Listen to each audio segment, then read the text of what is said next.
पायरी 5वी स्टेप 5 परमेश्वराजवळ स्वतःपाशी व अन्य मानवी व्यक्तींकडे आमच्या गैरकृत्यांची तंतोतंत कबुली दिली.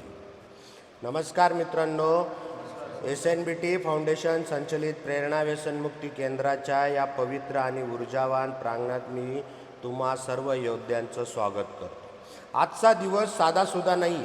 आज आपण व्यसनमुक्तीच्या 12 पायऱ्यांमधल्या एका अशा पायरीवर उभे आहोत, जी पायरी तुमच्या आयुष्याचा कायापालट करणार आहे.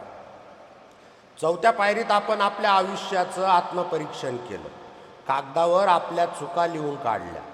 पण मित्रांनो, कागदावर लिहिलेला तो कचरा जोपर्यंत मनातून बाहेर फेकला जात नाही, तोपर्यंत तो आतल्या आत कुजत राहतो. आज वेळ आली आहे ती ऑपरेशनची, हृदयाची सर्जरी, आणि या सर्जरीचं नाव आहे 5वी पायरी. झूठ के पिंजरे में ए दोस्त, तू कब तक कैद रहेगा? अंदर ही अंदर घुटकर तू कब तक दर्द सहेगा? खोल दे राज सारे और कर दे अपने दिल को हल्का. सच की राह पर चलकर ही तू एक नया इतिहास रचेगा. मित्रांनो, व्यसनाचा सर्वात मोठा मित्र कोण असेल तर तो आहे रहस्य, सिक्रेट्स.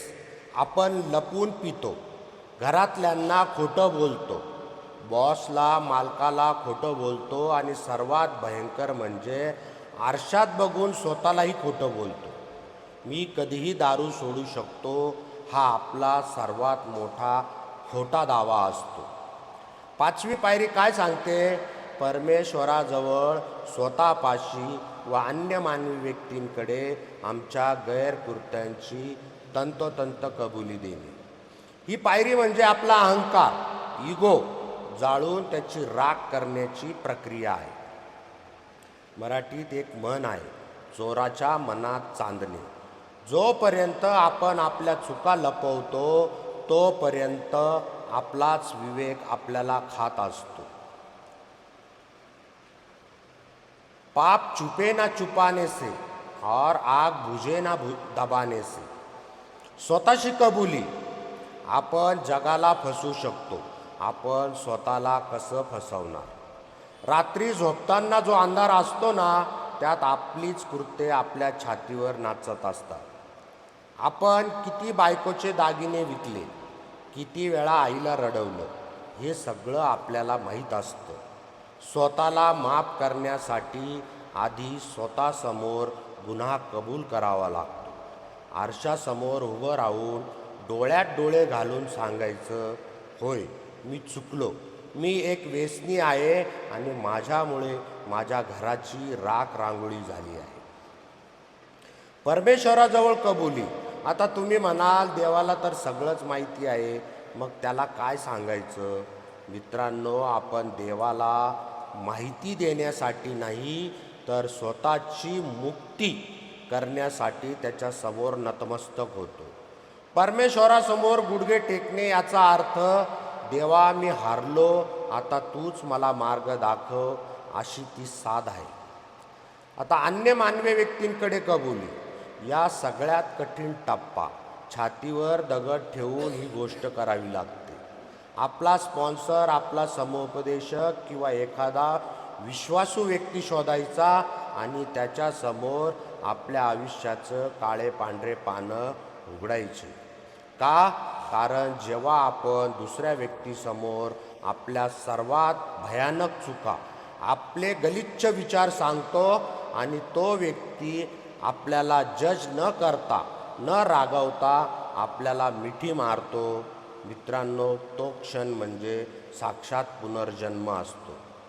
तिथून गिल्ट, अपराधीपणा कायमचा मरतो. मित्रांनो, तुम्हाला मोटिवेशनल पाहिजे ना? यश कशाला म्हणता आणि एका कबुलीने आयुष्य कसं बदलतं, याचं सर्वात मोठं आध्यात्मिक उदाहरण म्हणजे वाल्या कोळी. वाल्या जंगलात लोकांना लुटायचा, मारायचा, त्याला वाटायचं तो सगळं कुटुंबासाठी करतोय. पण जेव्हा नारद मुनी, दुसरा मानवी व्यक्ती त्याच्या आयुष्यात आले, तेव्हा त्यांनी विचारलं, तू जे हे पाप करतोय त्याचे वाटेकरी तुझे घरचे होतील का? वाल्या घरी गेला. आई वडील पत्नी सर्वांनी स्पष्ट नकार दिला. पाप तुझं आहे, आम्ही फक्त पुण्याचे वाटेकरी. त्या क्षणी वाल्याच्या पायाखालची जमीन सरकली. त्याचा अहंकार तुटला. पहिली कबुली स्वतःपाशी. त्याने स्वतःला मान्य केलं की मी चुकीच्या भ्रमात होतो, माझं जीवन व्यर्थ आहे.